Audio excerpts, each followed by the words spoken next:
Well, in back-to-back weeks, it's going to be a Mountain West team taking on UCLA. This week, it's New Mexico going on the road, taking on UCLA, 8 p.m. Mountain Time on the Big Ten Network. UCLA coming off that tough defeat against UNLV on the road last week. It looked like it was going to be a blowout, 23-3 at halftime. UCLA finds a way to crawl their way back, makes it a competitive game, and really one interception in the red zone away from tying the game up, and who knows what would happen in overtime. New Mexico coming off their first win of the season at home against Idaho State. Jason Eck's first win of the New Mexico era. The Lobos looked, sloppy at times. They looked great at times. Similar to UNLV, Idaho State definitely gave them, a tough game throughout. New Mexico looked to be on the verge of really blowing them out in the first half, and they let Idaho State stick around. UNM gets a turnover, and they go into halftime 14-13, and they stay on the Lobos' heels throughout. Lobos were able to pull away, late in the fourth quarter, but a great win for Eck to start his Lobos tenure, and from here they take on UCLA on the road. Despite 0-2 record for the Bruins, tough team that New Mexico has ahead of them. It's a primetime game on a Friday matchup. UCLA opens up at 15.5 point favorites. The over-under on this game is 52.5. I'd be hesitant to say New Mexico can't be in any game this season. They feel like a team that really plays to their competition, and seeing what UNLV was able to do last week, seeing how the Lobos fared against Idaho State, a team that UNLV also faced in week 0. Anything's possible. This Lobo team feels like they can win in a multitude of ways, but throw the stats out the window, and this team's gonna find a way to stay competitive any way they can, whether it's throwing the ball, relying on Scott Trey Humphrey or DJ McKinney. UCLA struggled so far with Nico at quarterback. He did look good in the final stretches of last week's game, able to bring them back into it. The Bruins, it feels like both UCLA and New Mexico are still filling it out. They don't know what's going to work best for them. The Bruins don't really have any running game. Meanwhile, the Lobos, passing is not their strong suit. They can make some crucial catches when needed to keep the drive going. They're going to rely on the running game, and I think Humphrey and guys like McKinney and Bankston are going to be their workhorses this weekend. Try and be physical at the line. Last week, their line, had a tough time. This Lobos line could be questionable at the moment. Same could be said about UCLA. Defensively, New Mexico has holes in their secondary and their linebackers. It seemed like Idaho State was able to get these cross routes at will and keep momentum going and really drive downfield 5-8 yards at a time. And also, Lobos have struggled with a running quarterback, and last weekend was no exception. How will Nico fare against a spotty defense in the Lobos right now? If he sees it's wide open in the middle of the field, he's gonna break for it, and he could really tear New Mexico apart with that. As far as the passing goes, despite Nico throwing 2 picks, he could definitely be better. Certainly, you look at Jack Lane's picks; they came at inopportune times, but still, definitely not saying much. I think they're going to be both encouraged to throw it when they can if they see openings. This is a game that feels like who has more to prove right now. Lobos are riding high off their first win of the season. UCLA down 0-2, a tough game against UNLV last week and got absolutely destroyed by Utah the week before. And now the Bruins are really, grasping at straws to see, they really need a decisive victory against this New Mexico team that's still very much rebuilding and figuring out what works for them. Sure, UCLA has, the top recruits and the better facilities and all that, but right now, New Mexico is not a team to sleep on, and I wouldn't be surprised if, they give the Bruins a run for their money and keep it competitive throughout. I think the Lobos are going to play their best football no matter who they're against, and despite being outmatched in skill and top recruits, they're just going to give their best effort. And I could see X team giving UCLA trouble early on, and it's not crazy to say that they stick with them throughout and really give the Bruins their best effort. Both teams have given up a lot of points against their opponents this first 2 weeks, but in the Lobos case, they've managed to score and drive it downfield, and I feel like turnovers and mistakes have been their issue. Same could be said about UCLA, but UCLA's really had a tough time getting on their opponent's side of the 50 and executing from there. I'm not going to go on the verge of saying that New Mexico's upsetting UCLA, but I think that UCLA is going to find that New Mexico could give them trouble and very well likely give them a scare during this game a couple of times and really being relentless all night. And it's a good matchup. Both teams. One team needs a win real bad. The other team's looking just to keep momentum going into their conference play and their rivalry matchup in a couple weeks. It's New Mexico, UCLA, 8 p.m. Mountain Time on the Big Ten Network. Be sure to check this one out.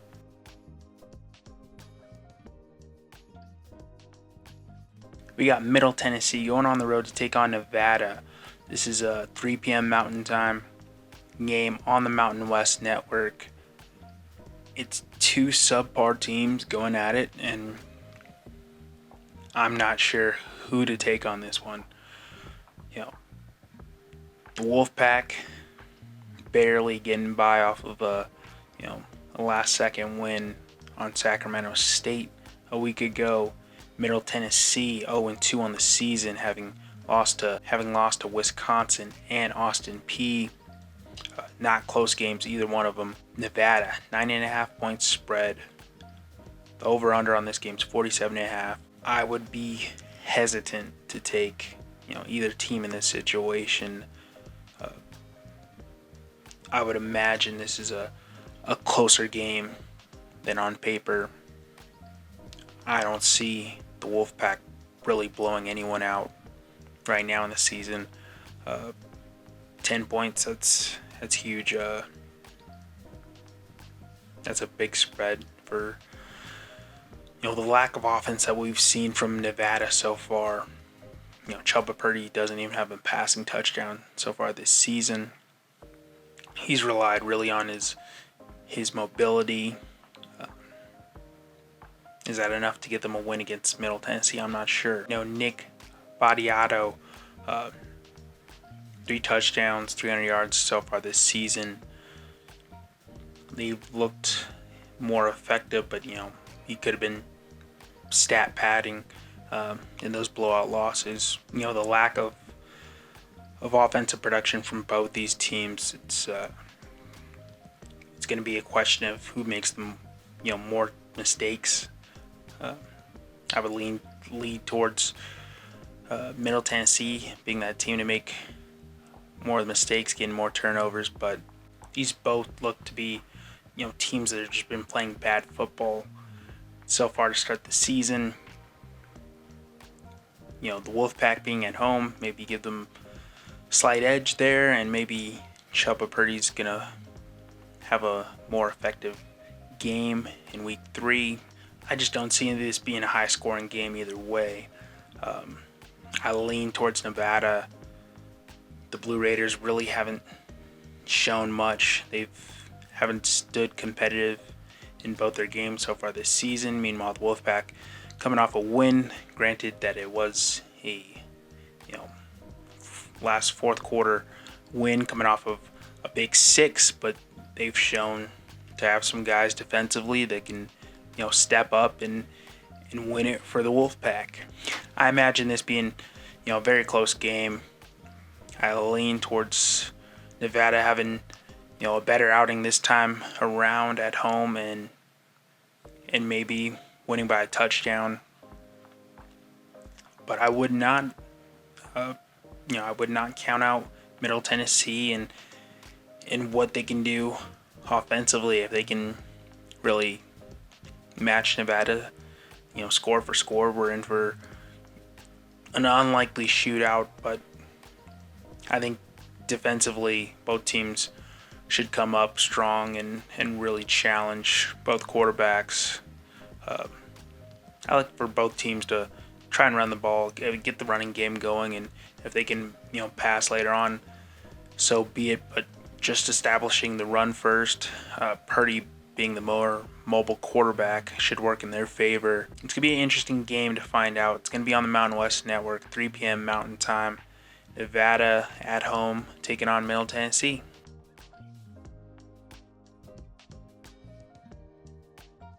Well, if you considered Akron and Northern Iowa sort of dipping the toes for Wyoming just to see where they're at as a team offensively, taking on Utah at home week 3, you're diving full in, and it's going to be interesting to see how the Cowboys fare against the explosive, top 20 team in Utah, coming in with, one of the best quarterbacks in the country and an offense that hasn't been stopped thus far. You got Devin Dampier coming in. He's got 5 passing touchdowns on the year, another rushing touchdown.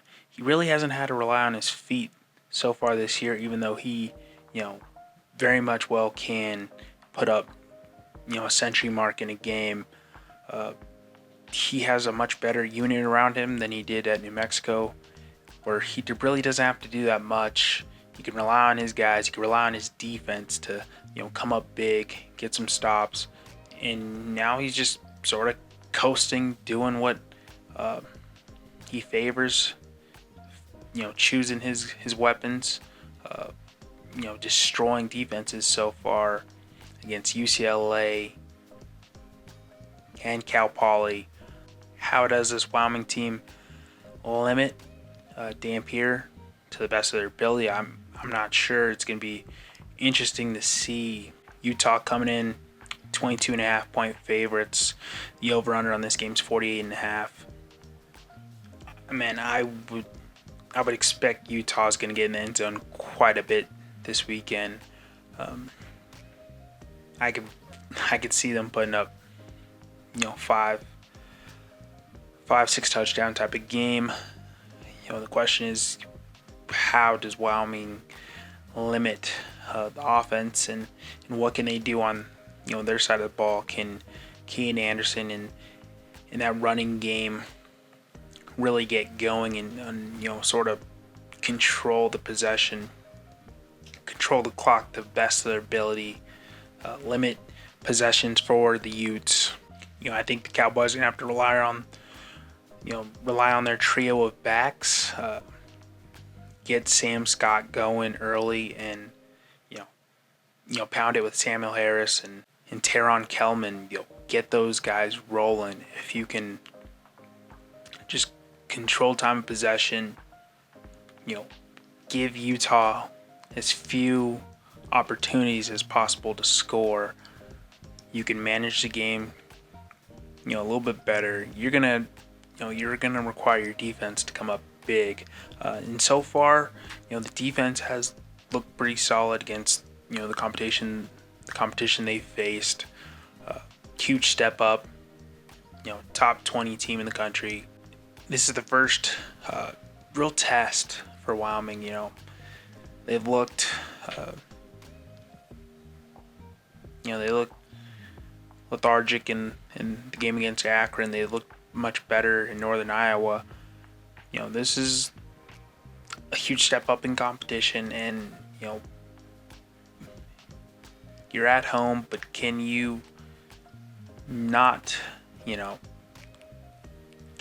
get completely demolished in this game? Can you stay within themselves? Can they, not let it get down 3-4 touchdowns in the first half? Can you try and match a score for a score? If the Cowboys let Dampier break containment, they're gonna be in for an ugly game. I see it being 3-4 touchdown type of differential until we see Wyoming be that type of team, which they very much well could be this weekend. It's a 6 p.m. Mountain Time on the CBS Sports Net. Be sure to check this game out.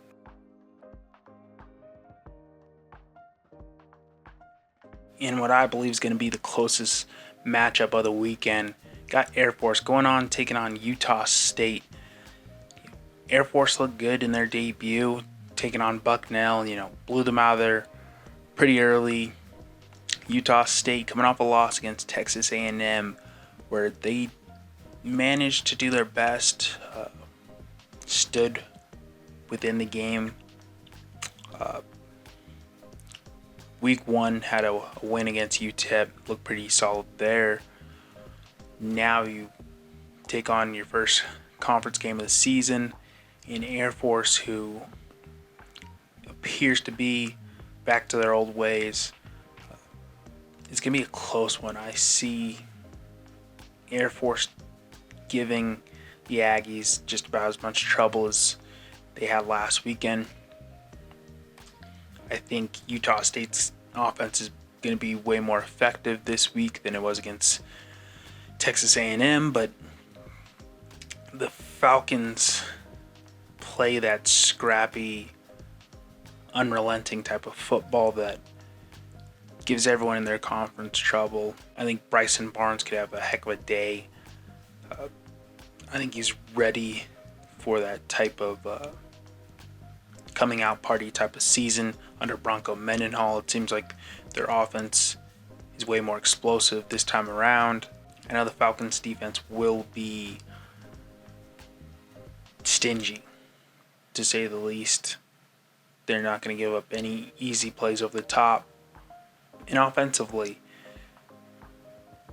if Air Force is able to control the time possession, really wind down that clock, you're not going to give Barnes and that offense many opportunities to score, and they will wear out that Aggies defense early on. Now, this is a 3.5 point spread favoring the Falcons. Over under on this game is 50. I'm leaning towards Air Force just because Calhoun has this team playing this type of football for so many years that it's hard to root against them, especially if you don't have an answer for it.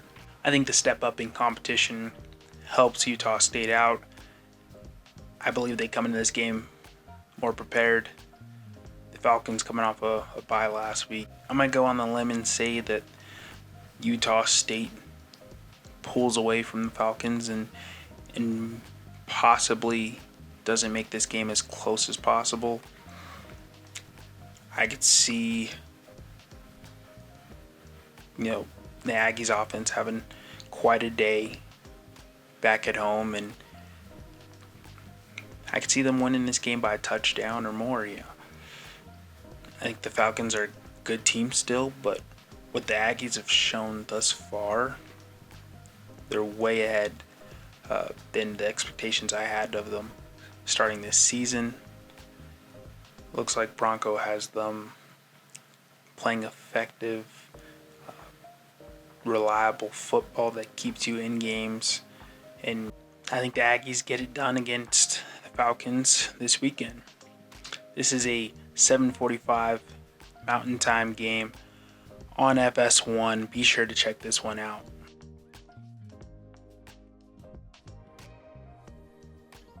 After a huge victory against Oregon State in week 2, Fresno State comes back home, comes back down to reality a little bit more. They take on Southern, 8 p.m. Mountain Time on the Mountain West Network. This is a game where you just sort of, not step off the pedal, but certainly just reassess, try and figure a couple things out, get the passing game going, hopefully, and get through with a decisive victory. Start off the season 3-1, hopefully, and really not make this a close game. Southern's 1-2 on the season. They're coming off a bad loss to Alabama State 30-7. This is a team that Fresno State, get them out of there early. Don't make it close. Tighten up any mistakes you have. E.J. Warner, he's played good football for someone that's got 5 picks on the season and no touchdowns throwing the ball, but he's done enough to keep this Bulldogs offense rolling. Their running game is working on all cylinders. Defensively, they've managed pretty well the last couple of weeks. Coming off a big win against Oregon State, taking advantage on special teams has been key for the Bulldogs. Control what you can. Really set yourself apart this week as one of the top teams in the Mountain West, and as other teams lay idle this weekend or taking a step up in competition that which could very likely see them taking an L. You'll be one of those teams. Come out, handle business early on, get your 3rd win of the season. Mobile quarterbacks have given Fresno State fits, like in Jalen Daniels. Cameron McCoy, he's a mobile quarterback. You have to be wary of that. This is a team that's definitely most effective running the ball. They got 4 players with 20-plus carries thus far in the season. But Fresno State was able to handle a team like Georgia Southern, who was more run-heavy. This is just one of those games where handle business, execute, and don't make it close. Get out of this game unscathed. Put on a show and hopefully some good numbers. I'd be willing to say that E.J. Warner's finally going to get that passing touchdown this week. Hopefully. This is an 8 p.m.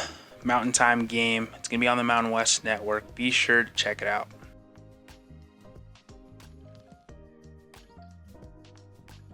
No surprise, our final game of the weekend will be Hawaii back at home taking on Portland State. This is a 9:59 Mountain Time game on the Mountain West Network. Hawaii coming off a great win against Sam Houston. Really handled business there with the backup quarterback Luke Weaver. Portland State 0-3 to start their season. Portland State's had a brutal season thus far. 42-0 to Tarleton State. BYU 69-0. North Dakota State 50-20.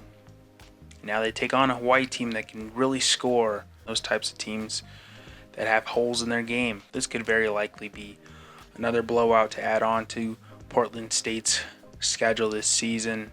Whether Michael Alihado returns or it's Luke Weaver, I think they're going to be able to have their way with the Vikings, and I think Sims is going to have a huge day on the ground. I think they're going to be able to throw the ball effectively and put up however many touchdowns they want. This is a game that should not be close whatsoever. I think the Warriors should get another clean win before starting conference play in the coming weeks. Defensively, I don't see the Vikings limiting Hawaii whatsoever. It should not be a close game. I think Hawaii gets them out of here early and really puts on another impressive performance despite who the quarterback is this weekend. Look for the Rainbow Warriors to have their way with Portland State. This is a 9:59 Mountain Time game on the Mountain West Network. Check it out if you wish.